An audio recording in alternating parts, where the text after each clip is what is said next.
Assalamualaikum warahmatullahi wabarakatuh. Perkenalkan nama saya Muhammad Aljid Putra Bastian, 18 16 07 1050 akan mempresentasikan tentang Indian Ocean Dream Association atau IORA.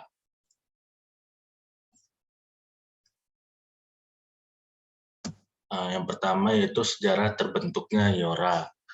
Indian Ocean Dream Association atau IORA terbentuk pada tahun 1997. Pertemuan awal pembentukan IORA dilakukan untuk penunjang proses pembangunan struktur dan agenda jangka panjang organisasi. IORA ini merupakan satu-satunya asosiasi yang bersifat lintas kawasan di Samudra Hindia. Awalnya IORA tersebut bernama IOR-ARC atau Indian Ocean Dream Association for Regional Cooperation dan kemudian diganti menjadi IORA tahun 2013. Yang kedua, mengenai kerjasama dalam IORA. Mengenai kerjasama dalam IORA, organisasi intra-kawasan ini bersifat tripartit, di mana pemerintah, komunitas bisnis, dan para akademisi memiliki peranannya masing-masing dalam mempromosikan kerjasama dan interaksi yang lebih akrab antar tiap anggota negara. Yang pertama, keputusan yang dibuat dalam IORA tidak memiliki kekuatan hukum tetap.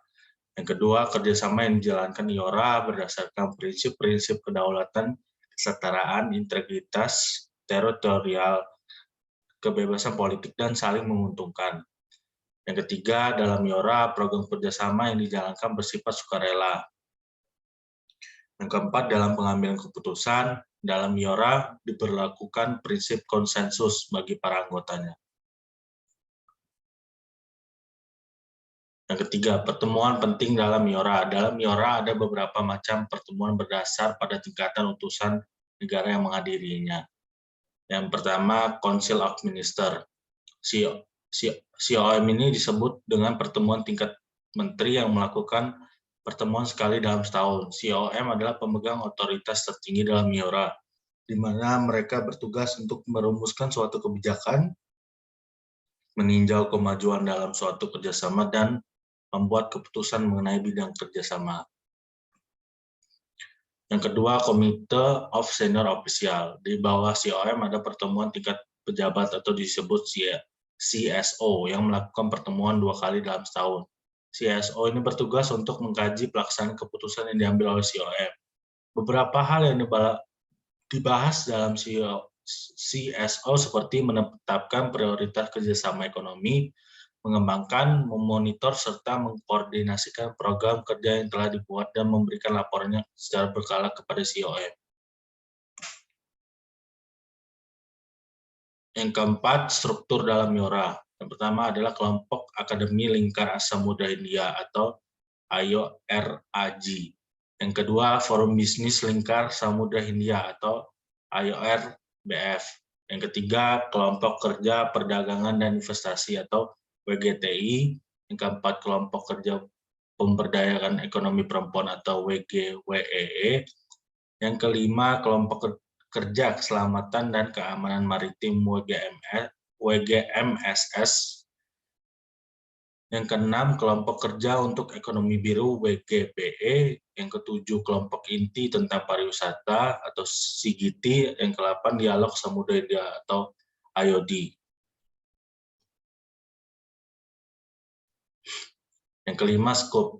Cakupan dari IORA memiliki 6 prioritas utama, yaitu yang pertama, keselamatan dan keamanan maritim, kedua, fasilitas perdagangan, yang ketiga, manajemen perikanan, yang keempat, manajemen risiko bencana alam, yang kelima, kerjasama dalam pengembangan ilmu pengetahuan dan teknologi, yang keenam, pertukaran budaya dan pariwisata, serta 2 cakupan tambahan, yaitu blue economy dan women economic empowerment.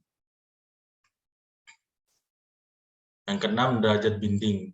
3 pilar yang menjadi fondasi penggerak dari IORA itu sendiri, yaitu yang pertama, Indian Ocean Dream Business Forum, yang mana merupakan kumpulan dari para pelaku usaha negara anggota IORA.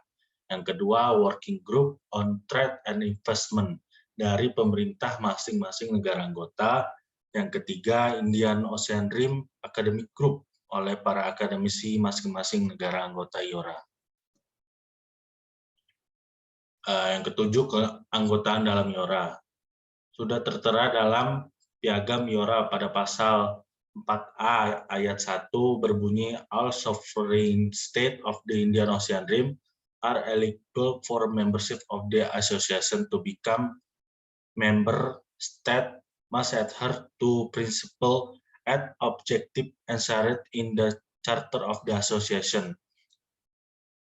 Expansion of membership of the association will be decided by member state.